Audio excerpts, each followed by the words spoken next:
A lot of people devastated. A lot of people. I was up there a little while ago. There's a lot of houses burned, a lot of damage. Boy, really sad. I got no place to sleep.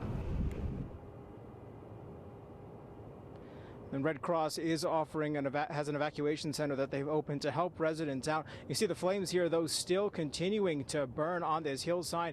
And we saw the Cal Fire actually has a helicopter up in the air. They're asking people not to fly their drones in the area. They say it's been a problem and it forces them to stop that air operation. So they're asking everyone to help do their part.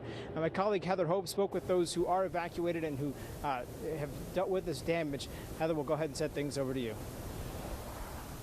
Brandon, we're at this turnout here on Skyline Truck Trail in Hamul, and all day the smoke has been up and down. You can still see it pluming just above the hillside there. At times it got really dark, and you can tell firefighters were having an intense work there as residents and evacuees scared, getting their things, hurrying to get out of the fire's way.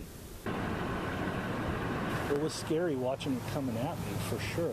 Tense times for Tim Townsley, pointing out his home near the raging Valley Fire. And I'm just over that. The Hamul resident lives on Montiel Truck Trail that's closed off, where he says his neighbors lost their homes. And I could look and tell you there's houses missing right now.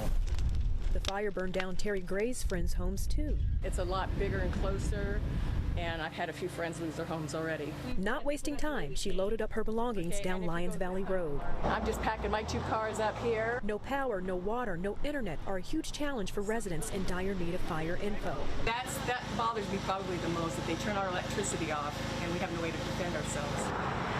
Evacuation orders at Honey Springs Road. CHP stopped traffic at Skyline Truck Trail and Lyons Valley, blocking Jamie LaFortune from getting in.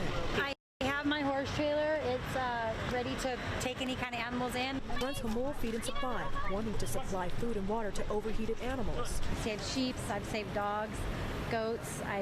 I've been at it since yesterday.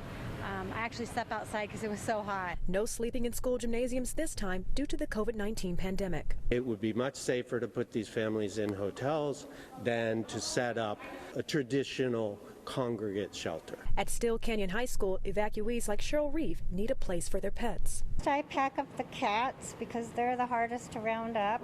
Tim Townsley will sleep in a trailer at the high school. When it started marching up the big hill right there, and it was like 4 tornadoes of fire, I was like, I don't have a chance with this thing. I'm out of my element.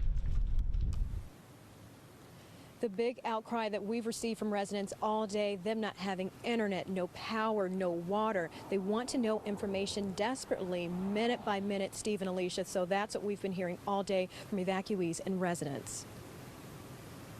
Yeah, understandable, life-saving information for them for sure. Now, if you have been evacuated from the fire zone, like some of the people that Heather spoke with, there are a couple of locations that have opened up to offer assistance. 2 emergency shelters are offering residents a safe place to escape from the flames. One is Steel Canyon High School in Spring Valley. The other, which just reopened a few hours ago, is Joan McQueen Middle School in Alpine.